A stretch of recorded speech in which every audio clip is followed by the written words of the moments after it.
Apart from instituting counterclaims or revocation petitions to challenge the validity of the patent before the Intellectual Property Board or the court that is seized of the issue of infringement,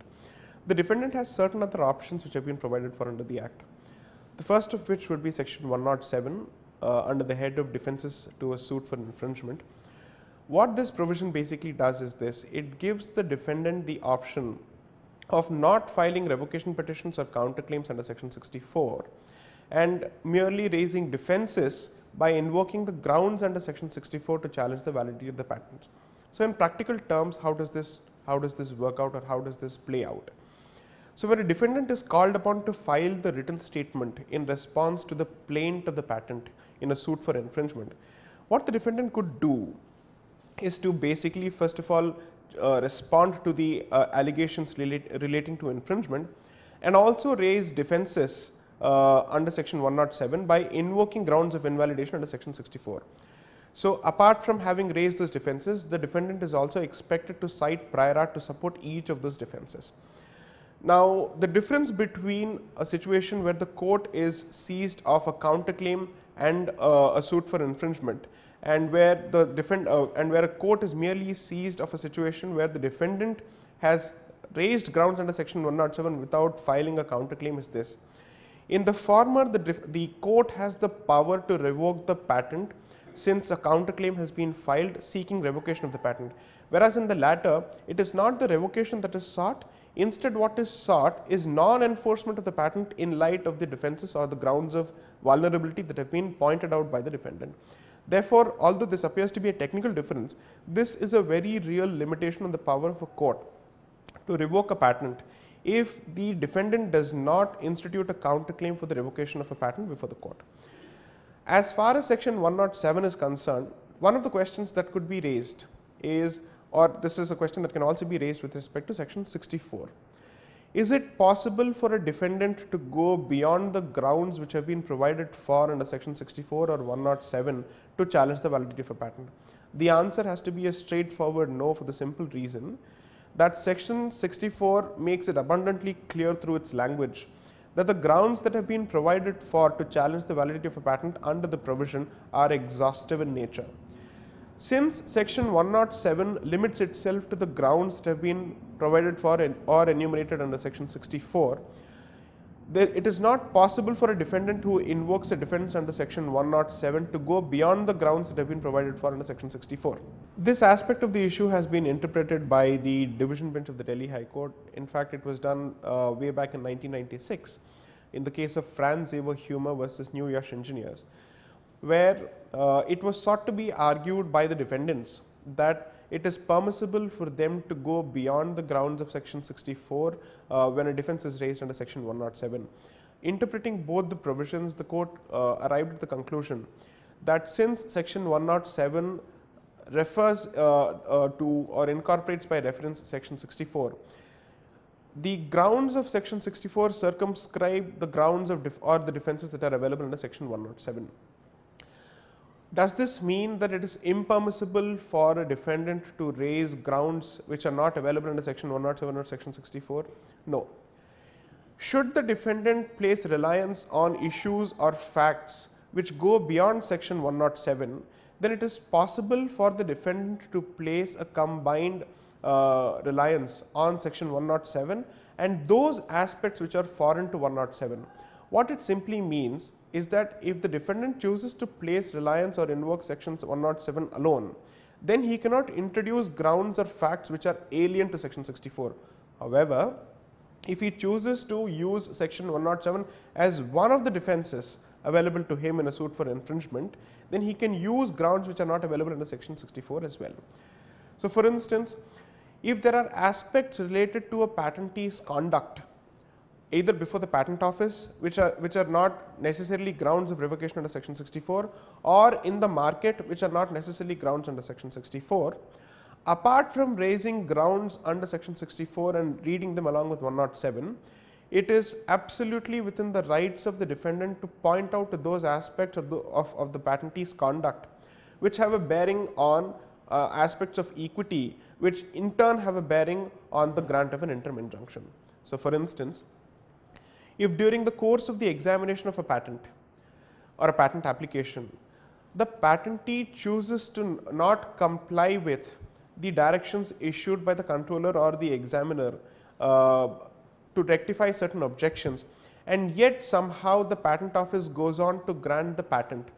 it is permissible for the defendant to point to those aspects of the patentee's conduct and seek refusal of an interim injunction on the ground that the improper examination of the patent, although not a ground for revocation under section 64, certainly gives rise to a certain element of doubt with regard to the grant of the patent, and therefore the court should not or ought not to enforce the patent. Now, the court could ask itself a simple question: if a certain ground or a certain aspect does not ultimately translate into a ground for revocation of the patent, on what basis can a defendant place reliance on it to prevent the grant of an injunction? Here is where an alternative remedy needs to be discussed.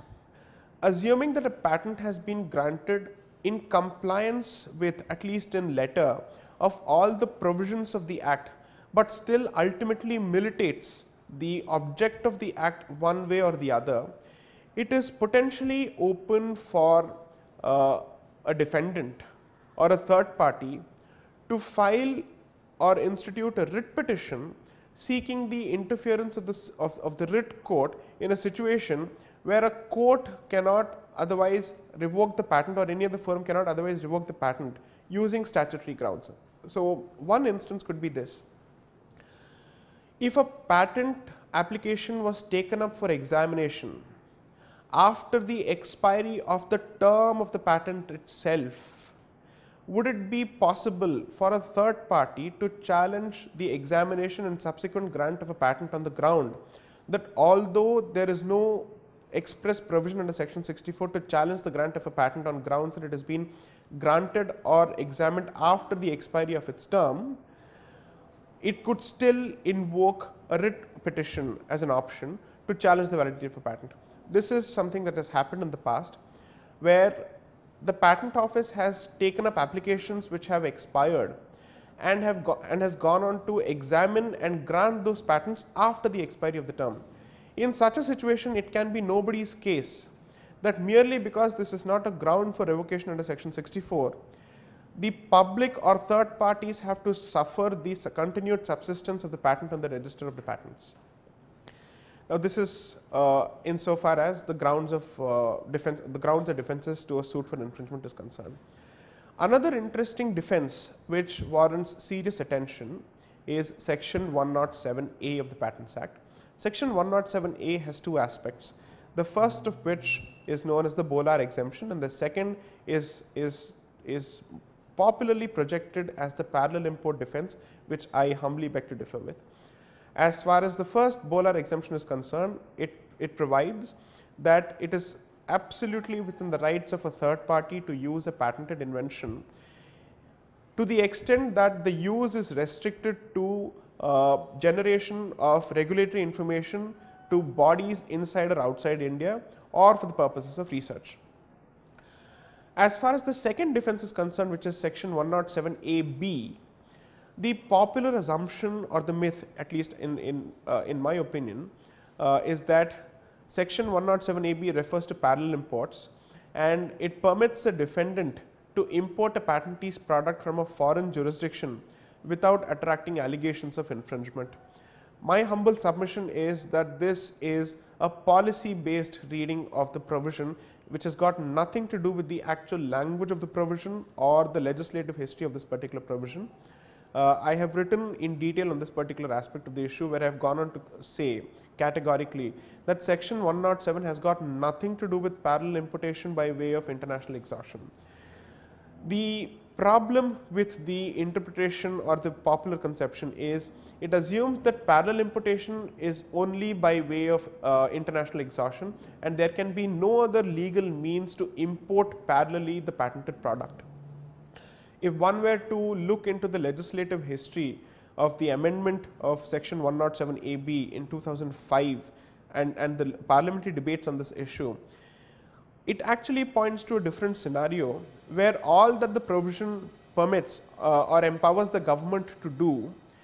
is to give the rights to manufacture the product to a foreign party so that the product may be imported at a cheaper price, and this is to be done in a situation when there is absolutely no domestic party who is in a position to manufacture the patented product through the compulsory licensing mechanism. In other words, this is a reverse or the converse of section 92A. Now, this is a discussion for another day. Be that as it may, I would fervently and sincerely request readers to pay attention to section 107A and follow the debate on this particular provision, because it has serious implications for public interest as well as for the rights of the patentee. Whichever way this may go, ultimately what one must understand